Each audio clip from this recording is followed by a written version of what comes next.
पाकरू जी मैं आप सबके लिए वेलकम कहता हूँ, आपको मैं सबके लिए आपको वेलकम कहता हूँ। हालेलुया रिथारा लिबोरोरी लरा।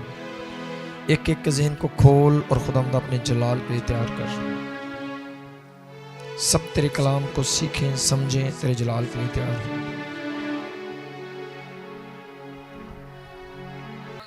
तो आज हम खुदावंद के कलाम में से देखेंगे मत्ती की इंजील 13वां बाब है, 18 से 23वीं आयत तक हम खुदावंद के कलाम में से देखेंगे। पूरी तवज्जो के साथ सब लोग सुने। 18वीं आयत से लेकर 23वीं आयत तक खुदावंद के कलाम में से एक तमसील हम देखेंगे। सब सुनो। बस बोने वाले की तमसील सुनो। जब कोई बादशाही का कलाम सुनता है और समझता नहीं, तो जो उसके दिल में बोया गया था उसे वो शरीर आकर छीन ले जाता है। ये वो है जो राह के किनारे बोया गया था, और जो पथरीली जमीन में बोया गया था ये वो है जो कलाम को सुनता है और उसे फिल अल्फोर खुशी से कबूल कर लेता है, लेकिन अपने अंदर जड़ नहीं रखता। चंद रोज़ा है और जब कलाम के सबब से मुसीबत या जुल्म बरपा होता है तो फिलफोर ठोकर खाता है। जो जाड़ियों में बोया गया ये वो है जो कलाम को सुनता है और दुनिया की फिक्र और दौलत का फ्रेब उस कलाम को डुबा देता है और वो बेफल रह जाता है। जो अच्छी ज़मीन में बोया गया ये वो है जो कलाम को सुनता और समझता है और फल भी लाता है। कोई 100 गुना फलता है, कोई 60 गुना और कोई 30 गुना। आमीन आमीन। खुदा की मर्जी है कि आप 100 गुना फल लाओ। खुदा चाहता है कि आप 100 गुना फल लाओ। खुदा के कलाम में से जो हवाला पढ़ा गया है, लिखा है बस बोने वाले की तमसील सुनो। यीशु मसीह अपने लोगों को कलाम सुना रहे हैं और उनको एक तमसील सुनाई है। तमसील का नाम है बीज बोने वाले की मिसाल। खुदा ने उनको समझाया कि कैसे एक बीज बोने वाला निकलता है। उसके पास एक ही किस्म का बीज एक थैले के अंदर मौजूद है। वो जमीन को तैयार करता है, अपने थैले से वो बीज निकालता है, जमीन पर वो बखेर देता है। जब बखेरता है, कटाई का टाइम आता है, एक वक्त आता है, वो चेक करता है कितना फल आया है।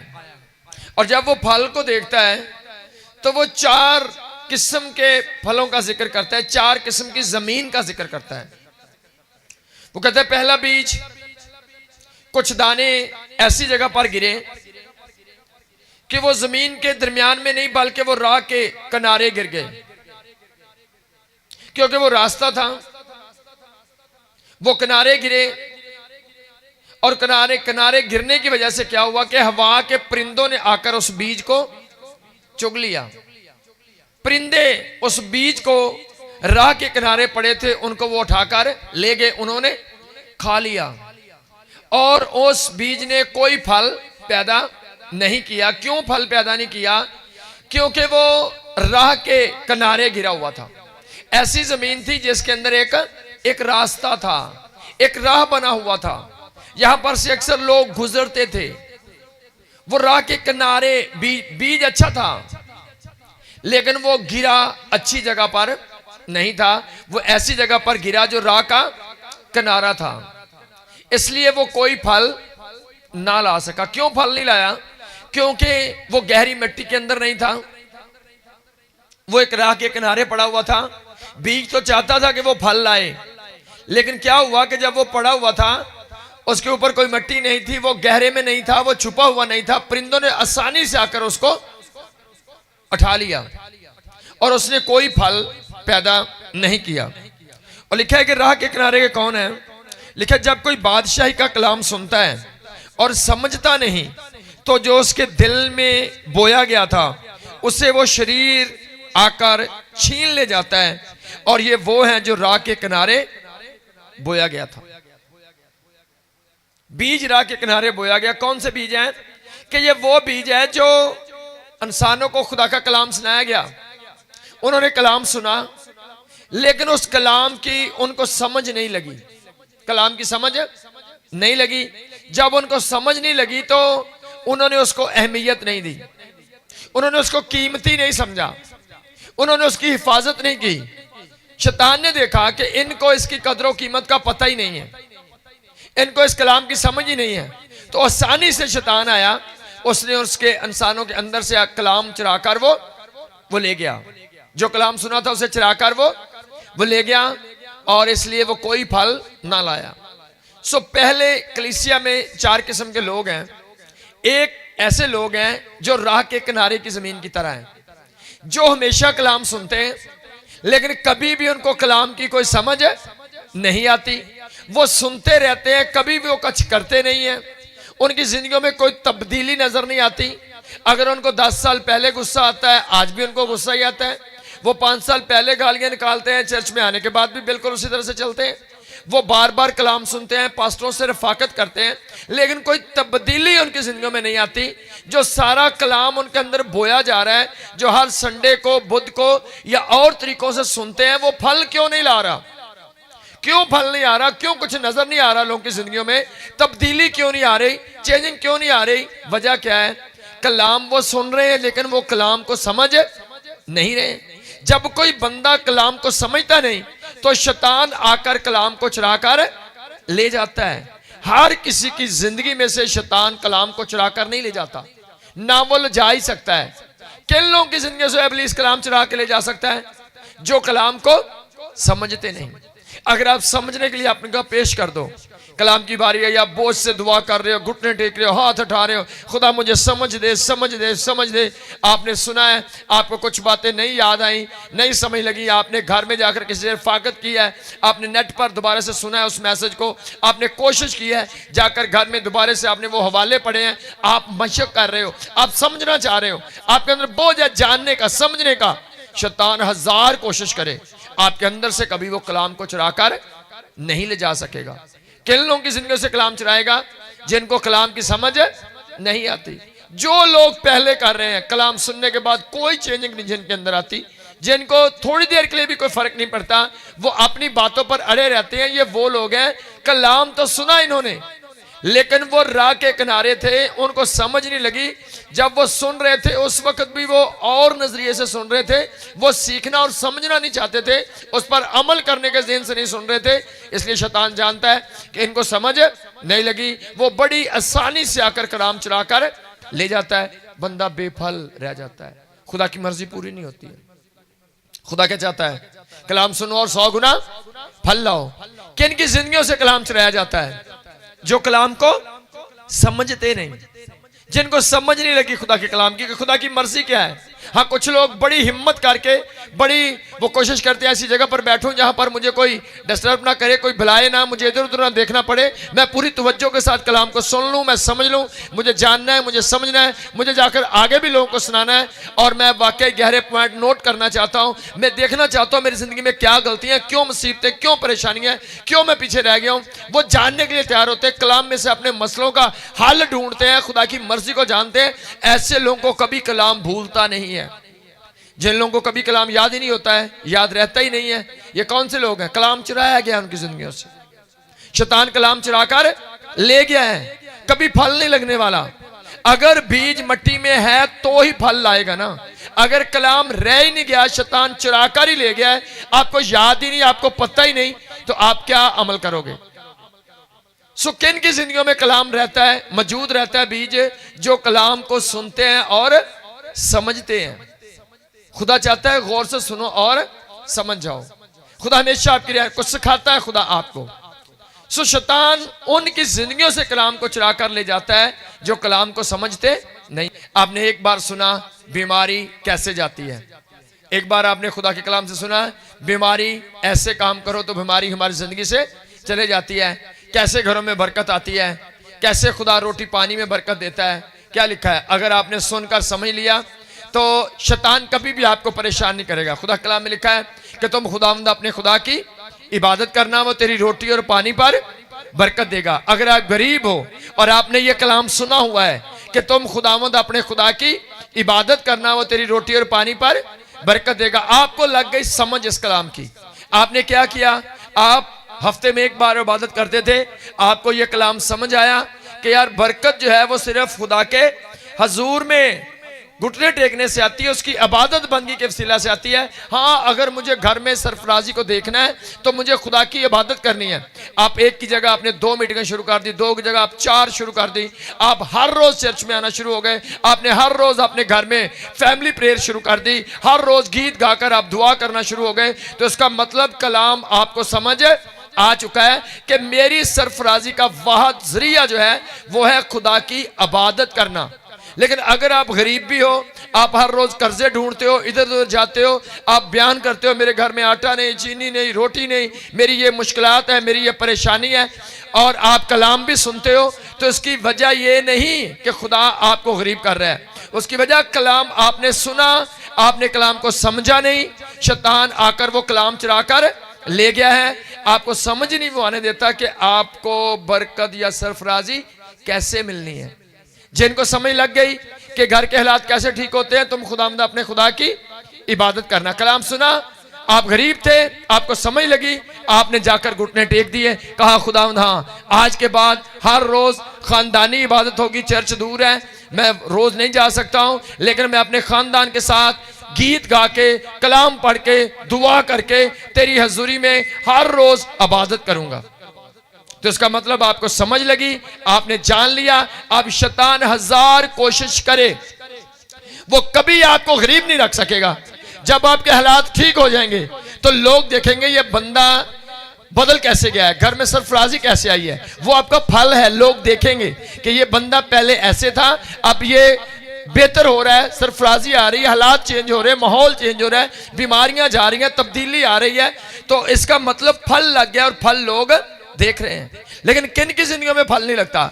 जिनके पास कोई ऐसा कलाम नहीं कि जब मैं गरीब हूं मुझे क्या करना है, मैं परेशान हूं मुझे क्या करना है, मैं बीमार हूं मुझे क्या करना है। ऐसा कलाम शैतान समझ नहीं आने देता।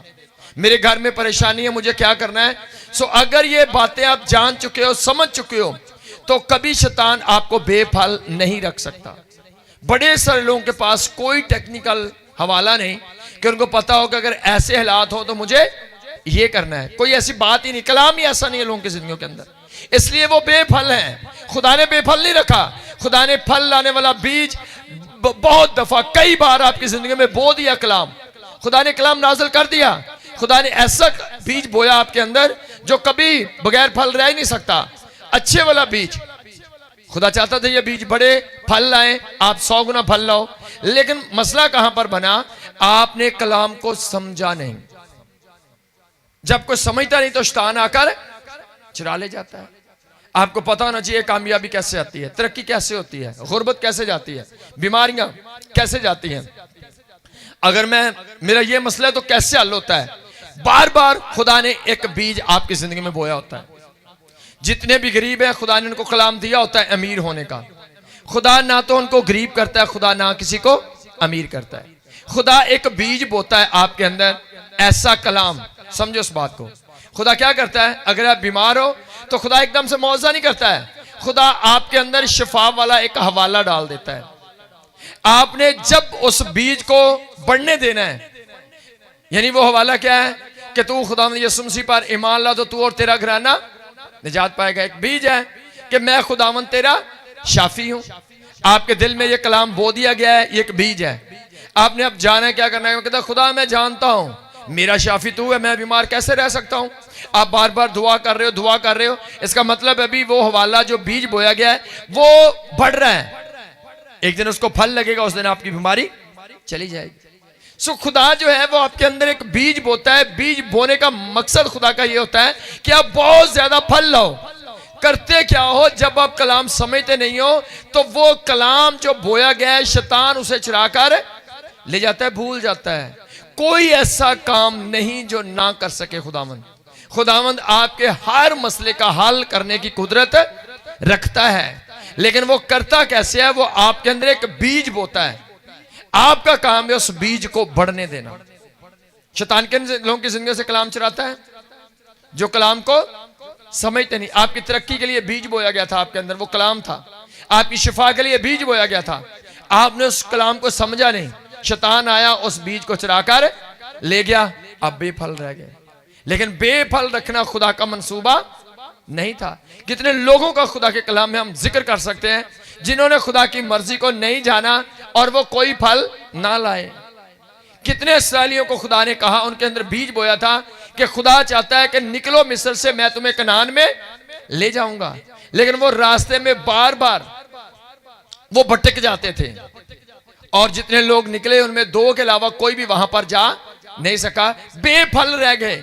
वो बरकत जो खुदा जोर मारकर देना चाहता था वो उस बरकत को भी ले नहीं सके, क्योंकि वो बार बार भूल जाते थे खुदा क्या चाहता है। शैतान आता उस कलाम को चुरा कर ले जाता था। आज आप में से कोई ऐसा नहीं जिसके बारे में खुदा का मंसूबा ना हो कि आपको आसमान की बादशाही के अंदर लेकर जाया जाए। लेकिन शैतान क्या डालता है, कहता ऊपर किसने जाकर देखा है, पता नहीं कुछ मिलना है या नहीं मिलना है, इधर ही जो कर सकते हो वो कर लो, मौज मस्ती। शैतान है। आपको जानना है कि खुदा ने मेरे अंदर आसमान की बादशाही का बीज बोया है। सो चीजों, हर किसी की जिंदगी से शैतान कलाम चुरा कर नहीं लेता। हाँ, बाइबल कहती है वो चोर है, वो आकर आपकी जिंदगी से कलाम चुराता है ताकि आप बेफल रह जाओ। अगर कलाम को गौर से सुनना और समझना शुरू करोगे तो जब आपको कलाम की समझ आएगी, समझ ले कि आपके अंदर आज एक पौधा पैदा हो गया जिसका नाम कामयाबी है। वो बढ़ रहा है, जब उसको फल लगेगा तो आपको दुनिया देखकर हैरान होगी कि इतनी बरकत, इतना फल, इतनी कामयाबी कहां से आई है। लेकिन वो जो कुछ होना है वो खुदा के कलाम के वसीला सुना। ये पॉइंट समझ लेना कि खुदा एकदम से आपको ब्लेस नहीं करता, खुदा आपके अंदर उस बरकत और शिफा वाला कलाम नाज़िल करता है, कलाम का बीज बोता है। अगर उस कलाम को दिल में रखकर उसके मुआफिक चलना शुरू करोगे तो आप वाकया ही कामयाब हो जाओगे। आमीन। आपका काम है कलाम को समझ लेना और उस पर अमल करना। जब वो कलाम जो आपने सुना है आप समझकर उसके मुआफिक चलेंगे, उसके बाद ना शैतान कभी गरीब रखेगा, ना आपको कभी बीमार रखेगा, ना कोई नाकामी आपकी जिंदगी में आएगी। जब शैतान कलाम चुरा कर ले जाता है उसके बाद आप बेफल रहते हो। सो जो लोग कुछ भी नहीं कर पा रहे, कोई चेंजिंग नहीं आ रही, ये वो लोग हैं जो कलाम को समझने के लिए कोशिश नहीं कर रहे। उनको कुछ समझ ही नहीं आता है, इसलिए वो बेफल हैं। शुरू से वही गालियां, वही गुस्सा, वही गाने, जो कुछ है वो उसी तरह से चलता आ रहा है, कोई चेंजिंग नहीं आ रही। क्यों? वो समझ ही नहीं पा रहे खुदा चाहता क्या है, चेंज नहीं कर पा रहे अपने को। सो पहली वजह कि कलाम समझते नहीं हो, इसलिए आकर कलाम जो है शैतान आकर आपकी जिंदगियों से चुरा ले जाता है।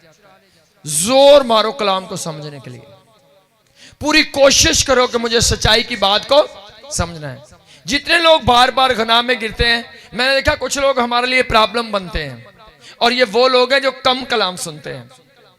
जो लोग ज्यादा रेगुलर बातों पर आते हैं, टीम के लोग ज्यादा अटैच हैं, वो बहुत सारी बातों को जान चुके हैं, सीख चुके हैं, समझ चुके हैं, वो परेशानी का बायस नहीं बनते। उनको पता है कि मुझे ये करना है, ये करना है, मैंने ये सीखा है, मैंने वो सीखा है। जो लोग कम बातों पर आते, कलाम कम सुनते हैं, वो जब भी आते हैं वो परेशानी पैदा करते हैं, क्योंकि उनको समझ नहीं, उन्होंने सुना ही बहुत कम है, उनके अंदर कलाम का कोई बीज नहीं है। अगर आप दिल से कलाम समझो, आप अपने लिए और दूसरों के लिए बरकत का बायस बनोगे। सो सबसे पहले हिम्मत करो कि आपको कलाम की समझ आनी चाहिए, आपको कोशिश करके कलाम समझना है। खुदा की कलाम में बड़े लोग जिनका जिक्र किया जा सकता है, उन्होंने समझा खुदा की बात को, समझा खुदा की बात को। जैसे जाते हो कि 12 लोग गए जासूसी करने के लिए यरीहो के अंदर, और 2 ने आकर कहा कि हम जाकर गालिब आएंगे, लेकिन 10 ने कहा नहीं, हम गालिब नहीं आ सकते, वो लोग जोर आवर हैं। वो 2 लोग वो थे जो कुछ वो खुदा के बारे में सुनते थे, उन्होंने दिल में जमा किया हुआ था सारे मौजज़े और वो खुदा की कुदरत जो देखा और सुना था, दिल में बिठाया हुआ था कि मेरा खुदा समुद्रों में से, दरियाओं में से और रास्ते पैदा करता है, मन नाज़िल करता है, पहाड़ों से पानी निकालता है। ये कलाम उनके दिल में था। वो जानते थे वो खुदा जिसने पहाड़ों से पानी निकाल दिया, वो खुदा अमालिकियों को हमारे हाथ में क्यों ना करेगा। लेकिन दूसरों को वो मौजे भूल चुके थे, उनकी तवज्जो ही नहीं थी खुदा के कामों को ज़हन में रखने की तरफ, इसलिए वो कहते हैं हम नहीं जाएंगे। सो जो लोग खुदा की मर्जी को जान गए हैं, समझ गए कि मुझे क्या करना है, वो जल्द कामयाब होते हैं। अगर कोई आपको आकर गेड़ा देता है, चक्कर देता है कि कोई बातों में फंसाते हैं, तो सिर्फ वो लोग फंसते हैं जो कम कलाम जानते हैं, जिनको सच्चाई की समझ है। कभी कोई उनको बातों में उलझा नहीं सकता। इसलिए हमेशा कोशिश करो खुदा के कलाम को सही तौर से आप समझ सको। आपको रोजे रखने की जरूरत है खुदा का कलाम समझने के लिए। आपको घुटनों के बल होकर दुआएं करने की जरूरत है। खुदा अपना कलाम मुझे समझा, खुदा मैं सुनना चाहता हूं, समझना चाहता हूं, जानना चाहता हूं। जब आपको कलाम समझ आना शुरू हो जाए उसके बाद आप दुनिया में अनमोल हैं, उसके बाद आप बहुत अहम हैं। जब आपको कलाम समझ आना शुरू हो जाए, वरना आप जितने भी तेज हो, सारी दुनिया को भी आप जान जाओ, आप शैतान को शर्मिंदा नहीं कर सकते हो। फतह वो लोग पाते हैं जिनको कलाम की पॉइंट समझ आना शुरू हो गए। खुदा की मर्जी क्या है, खुदा क्या चाहता है। क्योंकि बहुत दफा खुदा ने ऐसी ऐसी बातें कही जो इंसान अगर अपनी अकल से काम ले तो वो उन पर अमल ही नहीं करेगा। जैसे जब मूसा को खुदा ने कहा इस पानी पर अपनी लाठी बढ़ा, अगर वो अपने अकल से सोचता, अपने जहन को देखता, तो उसको शर्म आना शुरू हो जानी थी कि लो जी मेरी लाठी ना केड़ा हुण राह बन चला है। अगर वो अपनी अकल से सोचता तो उसको ऐसे लगना था कि होना तो शर्मिंदा ये सोटियां नाल केड़ा पानी रस्ते देंदे ने। लेकिन वो एक बात जान चुका था खुदा की मर्जी क्या है। वो उसको एक बात की समझ आ गई थी, जो खुदा ने कहना है मुझे करना सिर्फ वही है। एक बात जानता था। आज कलीसिया को अगर ये समझ लग जाए कि जो बाइबल में लिखा है वो करने से ही कामयाबी है, तो आप एक बच्चे की तरह, जैसे यीशु मसीह ने कहा कि जो कोई इन बच्चों की मानद ना बनाए वो आसमान की बादशाह में नहीं जा सकता। बच्चे की मतलब कि आप ये नहीं सोचो कि दुनिया क्या कह रही है, दुनिया क्या समझ रही है। आपको बोझ है नाचने का, झूमने का, रोजों का, घुटने टेकने का। आप मत सोच दुनिया क्या कह रही है, दुनिया क्या सोच रही है। आपने बस करते जाना है एक बच्चे की तरह। आपको रोजों को कहा गया, दुआओं का कहा गया, आप बच्चे की तरह अमल कर रहे हो, दौड़ दौड़ कर सोच नहीं रहे दुनिया क्या कहेगी, तो उसका मतलब आप कामयाब हो। सो कलीसिया खुदा के कलाम को गौर से सुनो और समझो। जब आप कलाम को समझ जाओगे उसके बाद कलाम चुराया नहीं जाएगा। जब समझ जाओगे वो कलाम फल लाना शुरू करेगा। सो एक किस्म के वो लोग हैं जिनमें कभी कोई चेंजिंग आती नहीं, क्योंकि पहली बात कलाम ही उनके अंदर नहीं ठहरता। इधर से उठते ही हैं शैतान आता है और कलाम चुरा कर ले जाता है। और नंबर 2 वो लोग हैं, आज बड़े लोग हैं, वो जानते हैं खुदा के कलाम में लिखा है। अब बहुत से लोगों से पूछो, वो तौबा कर चुके हैं, बपतिस्मा ले चुके हैं, पाखरू मिल चुका है, तो फिर वो कहते हैं वाह जी इंसान ते गुनाह दा पुतला है, मैं तो गुनाहगार हूं। लेकिन यीशु मसीह ने क्या फरमाया? यीशु ने कहा तौबा करो अपने गुनाहों की माफी के लिए, बपतिस्मा लो तो रूहुल कुद्दस तुम्हें इनाम में मिलेगा। इसका मतलब क्या है? बपतिस्मे के जरिए से आपके गुनाह माफ हो गए। शैतान कहते नहीं नहीं, इस बात को समझ नहीं आनी चाहिए आपकी। आपको समझ नहीं आती कि मैंने तो अभी अभी गुनाह माफ करवाए। जैसे आपने कोई काम किया, जूता पॉलिश किया है, कोई झाड़ू का काम किया है, आप खाना खाने लगे हो, आपने हाथ धो लिए हैं। अब आपको पक्का पता है मेरे हाथ में कोई गंदगी नहीं है, जरासीम नहीं है, मैं खाना खा सकता हूं हाथों से। लेकिन हाथ धोकर भी आपको कहे तो आपको नहीं मैंने नहीं खाना मेरे हाथ गंदे, वो कहेगा पागल अभी आप धोकर हटे हो, आपकी जो गंदगी है वो सारी खत्म हो गई है, आपने धो ली है। ऐसे लोग हैं। आप समझते नहीं हो कि आपने तौबा की, आपने बपतिस्मा लिया और आपके गुनाह क्या हो गए? माफ हो गए। अभी आपको गुनाह की माफी के लिए प्रेयर नहीं करनी, बल्कि पाक रूह के लिए, पाक रूह की नेमतों के लिए, रूह से और ममूर होने के लिए। लेकिन शैतान चक्कर देता है, कलाम आपके अंदर नहीं होता। आप तौबा करके बपतिस्मा लेके गैर ज़बानें बोलकर भी दिन में 100 बार कहते हो कोई नहीं जैसी ते गुनाहगार हूं, जिसका मतलब आपको समझ ही नहीं लगी बात की कि आपने बपतिस्मा क्यों लिया। आपको समझ ही नहीं है कि खुदा के कलाम में तो लिखा तौबा करो अपने गुनाहों की माफी के लिए बपतिस्मा लो, आपके गुनाह माफ हो गए। यीशु मसीह ने सलीब पर जान दी, लहू बहाया, आपने तौबा करके बपतिस्मा लेकर यीशु मसीह के कफारे को कबूल किया और उस कफारे के एवज आपके सब गुनाह माफ हो गए। तौबा बपतिस्मे के बाद आप गुनाहगार नहीं हो। हाँ, बाद में आपसे गलतियां खुताएं होती हैं, उनकी आप फिर से तौबा कर सकते हो। लेकिन आप तौबा करने के बाद गुनाहगार मत कहो अपने आप को, क्योंकि खुदा ने आपके गुनाहों को माफ कर दिया। क्यों आप बार बार कहते हो गुनाहगार? क्योंकि शैतान ने कलाम चुरा लिया आपके अंदर से। आपको भूल गई ये बातें कि मेरे तो गुनाह माफ हो गए। जब एक चीज की कीमत आपने अदा कर दी तो दोबारा कीमत अदा करते हो आप? नहीं। ऐसे ही आपके गुनाहों के लिए एक बार यीशु ने सलीब पर जान दे दी, आपने तौबा करके बपतिस्मा लेके उस सलीबी मौत को कबूल किया, आप उस कफारे का हिस्सा बन गए, आपके गुनाह माफ है।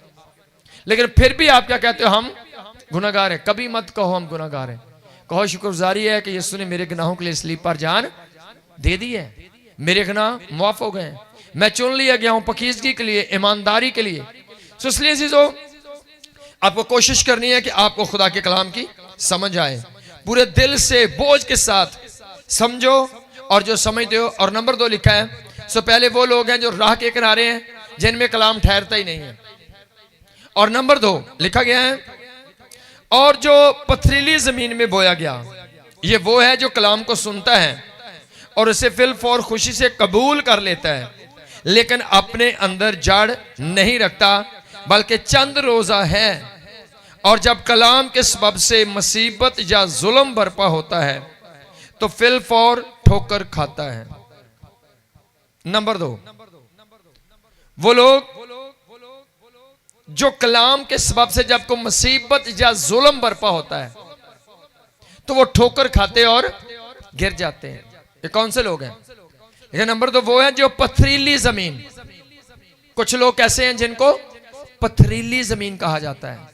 आपने देखा होगा पथरीली जमीन में बीज वहां पर भी बोया जाता है, फौरन जमीन कबूल करती है, लेकिन निकलते हैं वहां पर पौधे, मगर वो छोटे छोटे होते हैं। पथरीली जमीन होती है, जड़ें गहरी नहीं जाती, पौधा बड़ा नहीं होता, वो छोटा सा होता है, फल उसको नहीं लगता है। सो कलीसिया में कुछ पथरीली जमीनें हैं। ऐसे लोग खुशी से कलाम सुनते हैं, भागते हुए चर्च आते हैं, सारे मैसेज में सिर हिलाते रहते हैं, हाँ बिल्कुल ठीक कहा, सारे कलाम में गौर से। अगर पास्टर देखे तो लगता है सारी यदि समझ गल बह गई है। जितना ज्यादा जी ऐसे ऐसे कर रहे हैं, अब तो चेंज हो जाना है, इसने पादरी बन जाना है, ऐसे लग रहा होता है। लेकिन क्या है, जमीन पथरीली है, थोड़ी देर के लिए, चंद रोजा, 1 दिन 2 दिन उनके दिल में घूमती है बात, हाँ मैंने सुना था ये नहीं करना, मैं नहीं करूंगा। लेकिन जैसे कोई मौका आता है, कोई मुसीबत, कोई जुल्म, लगा लो एक बंदा आज फैसला करता है, नहीं यार यसु मसीह ने क्या सी, कोई थप्पड़ मारे तो अपनी गाल दूसरी भी ओदे आलू कर दो, नहीं होने नहीं मैं किसी ने लड़ना। लेकिन फौरी 1 दिन गुजरता है, नहीं झगड़ते हो, दूसरे दिन कोई बात ही करता है, आपका पारा फिर उधर ही होता है, फिर अंदर वाला शैतान जाग जाता है, इंतकाम शुरू हो जाता है। नहीं नहीं नहीं, उन्हें मैंने वो तो क्या सी, संडे को सुना कलाम, कहा नहीं खुदा उन सबको माफ, आज के बाद कोई मुकाबला नहीं, कोई इंतकाम नहीं, कोई कुछ नहीं। 1 दिन 2 दिन अच्छा चलता है, और 2 दिन के बाद फिर क्या करते हैं, नहीं नहीं नहीं, उसने कहा था मैंने उसके साथ सुलह नहीं करनी है, मैंने बदला लेना है, हाँ मैंने फलां को ये बात बतानी ही बतानी है। ये पथरीली जमीन है। कलाम को सुनते हैं, खुशी से सुनते हैं और कबूल भी करते हैं, लेकिन जड़ अपने अंदर नहीं रखते। 1-2 दिन ठीक चलते हैं। कितने लोग ऐसे हैं, हमेशा ही हर मैसेज उनको अच्छा लगता है, हर मैसेज ऐसे लगता है ये मेरे लिए था, ये खुदा ने मुझ पर नाज़िल किया है। लेकिन बाद में करेंगे क्या, जो कुछ वो पहले कर रहे थे, 1-2 दिन अमल करेंगे।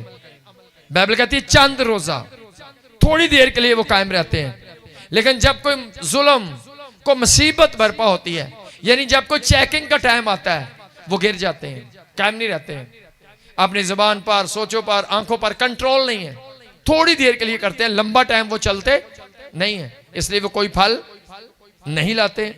खुदा का कलाम ये नहीं सोचता, खुदा ऐसा नहीं, खुदा कहता है कोई भी मुसीबत आए, जुल्म आए, आपको क्या करना है, आपको कायम रहना है। यूसुफ खुदा के साथ चलता था, रोया थी, फूतीफार के घर में जाता है, एक इल्जाम उस पर लगता है, उसकी बीवी उसको बार बार तंग करती है कि आपने मेरे साथ ये बदी करनी है, वो कहता है नहीं।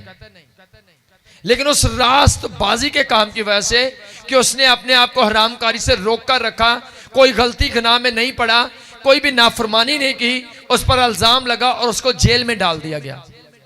अब वो क्या सोचता है, अगर एक आम बंदा वो कहता है बड़ियां रास्तबाजियां करके वेख ली हैं, कोई भी नेकी का बदला नहीं देता, अगर मैं उधर मान जाता उसकी बीवी की बात को, तो मैंने तो उधर बादशाह बन जाना था, सारा कुछ मेरे कंट्रोल में होना था, मैंने ऐसे ही बस कलाम को दिल में रखा, जी मैंने गुनाह नहीं करना, ये नहीं करना, देखो क्या मुझे फायदा मिला, क्या नेकी का फायदा मिला। ऐसी बातें शैतान दिल में डालता है आज लोगों के। लोग कहते हैं कोई फायदा नहीं, मैंने इतनी वफादारी की पादरी के साथ, चर्च के साथ, टीम के साथ, क्या मुझे मिला है? कौन आपके दिल में ऐसी बातें डालता है? आपने ना तो पादरी के लिए कुछ किया, ना चर्च के लिए, ना टीम लिए, आपने जो कुछ किया अपनी निजात के लिए और यीशु मसीह के लिए किया। इतनी ईमानदारी दिखाई यूसुफ ने, लेकिन फिर भी उसको जेल में डाला, और जेल में डालने के बाद भी वो कहता है नहीं, मैंने चलना वफादारी से गया।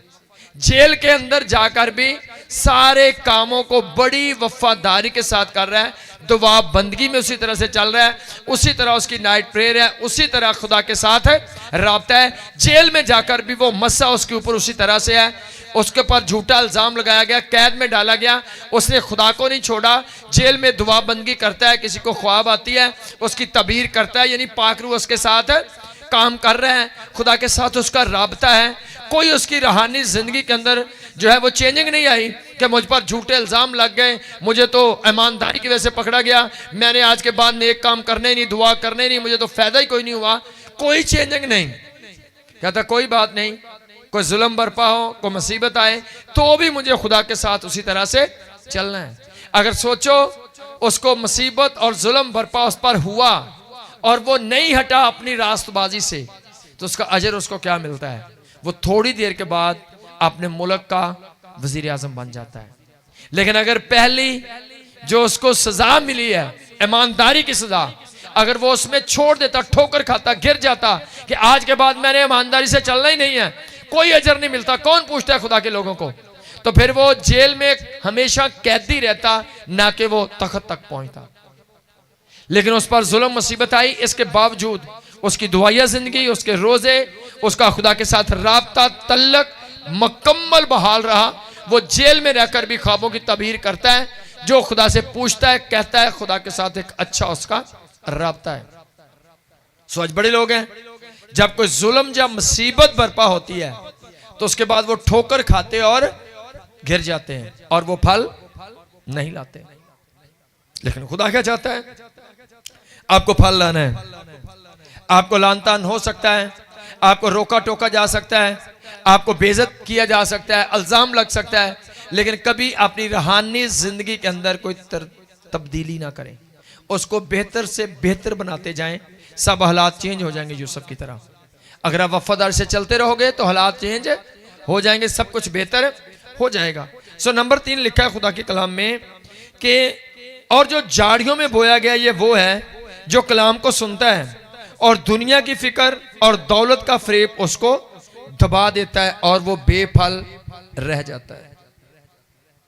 कुछ बीज है जो झाड़ियों में गिरे हैं। झाड़ियां कौन से लोग हैं? जिनके अंदर दुनिया की फिक्रें बहुत ज्यादा हैं और दौलत का फरेब बहुत ज्यादा, वो जल्द अमीर होना चाहते हैं। खुदा के कलाम में लिखा है जो जल्द अमीर होना चाहते हैं वो बहुत सारी आजमाइशों और मुश्किलातों में गिरते हैं। खुदा के कलाम में लिखा है झाड़ियों वाले लोग कौन हैं?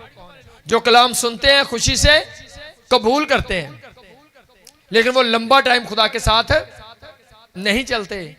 क्या है? झाड़ियां बहुत ज्यादा हैं। बीज बोया गया, झाड़ियों ने क्या किया? बढ़कर उस बीज को दबा लिया, फल नहीं लाने दिया, उसका कद पूरा नहीं होने दिया। चलते हैं लोग, पूरी वफादारी से नहीं चलते हैं।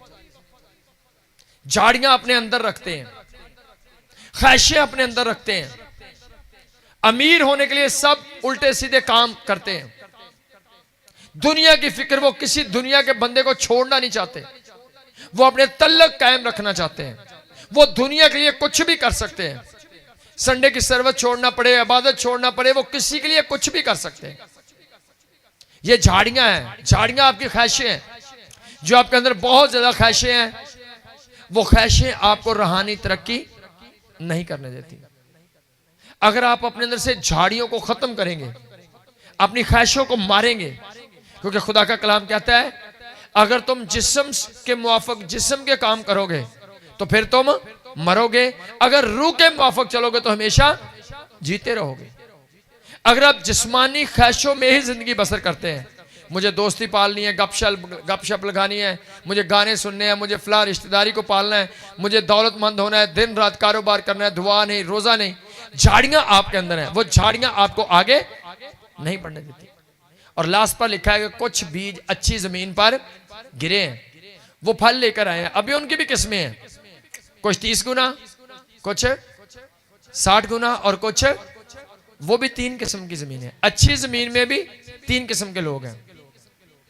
100 गुना कलाम सुना और वो चर्च के अंदर किसी बेहतर खिदमत के लिए उन्होंने अपने आप को पेश किया, दिन रात चर्च में मेहनत की, 100 गुना फल लेकर आए। 60 गुना वो जो कलीसिया के सारे रूल को फॉलो करते हैं लोग और बहुत सारे कामों में चर्च का पूरा साथ देते हैं। 30 गुना कौन लोग हैं? ये वो लोग हैं जिनका सिर्फ काम है इबादत कोई मिस नहीं करनी और किसी किसी काम में बस साथ, बाकी ये समझना कि नहीं हमारा कोई फर्ज है, हमारा बस इतना काम है कि चलो हम दाई की देते हैं और हम इबादतों पर आते हैं और कुछ भी हमारे जिम्मे। ये 30 गुना वाले लोग हैं। सो जो लोग चल रहे हैं उनमें भी किस्में हैं। आप चाहो तो 30 गुना वाले भी 100 गुना फल ला सकते हो। अगर ये समझो कि यीशु ने मेरे लिए भी पूरा कफारा दिया है, मुझे भी पूरे दिल से खुदा की खिदमत के लिए अपने आप को पेश करना है, मेरे लिए भी लहू बहाया गया, मुझे भी पूरी ताकत, पूरी अकल, पूरी समझ के साथ खुदा को जलाल देना है। खुदा चाहता है आप 100 गुना फल लाओ। सो जी अच्छी जमीन वाले लोग हैं। ये कौन से लोग हैं? जिन्होंने सुना भी, समझा भी और फल भी लेकर आए, मतलब सब चीजों पर अमल भी किया। अजीजों, खुदा फल देखना चाहता है। खुदा के कलाम में लिखा है फल लाओ और तुम्हारा फल कायम रहे। खुदा चाहता है आप फल लेकर आओ। आप देखो कई जगह पर आपने देखा होगा 2 पौधे इकट्ठे, मैंने कई दफा देखा है, एक को बहुत ज्यादा फल लगा, एक को बहुत थोड़ा फल लगा हुआ। कई जगहों पर देखा है एक पौधे को फल लगा है, दूसरे को बिल्कुल कुछ भी नहीं लगा है। ये खुदा ने हमें सिखाने के लिए बहुत कुछ ऐसा बनाया है। खुदा चाहता है अगर आप फल लाओ तो आप हमेशा ब्लेस हो। खुदा की मर्जी है फल लाओ। अगर जो सुनते हो, समझते हो, उस पर अमल करते हो, जो सुना है वो कर देते हो, आपको फल लगेगा और आपका फल दुनिया देखेगी। लेकिन शैतान चाहता है आप फल ना लाओ। वो झाड़ियां रखता है आपकी जिंदगी में, कलाम को चुरा कर ले जाता है, आपको बेफल रखता है। लेकिन जीजो अगर आप स्टडी करो, प्रैक्टिस करो कि आपने जो सुना है वो करना है, टेक्निकल तौर से बाइबल को समझो, खुदा ने किस काम के लिए क्या हुक्म दिया है, अगर वो करोगे हमेशा आप आजाद रहोगे। सो खुदा इस कलाम के सिलसिले सबको बड़ी बरकत बख्शे।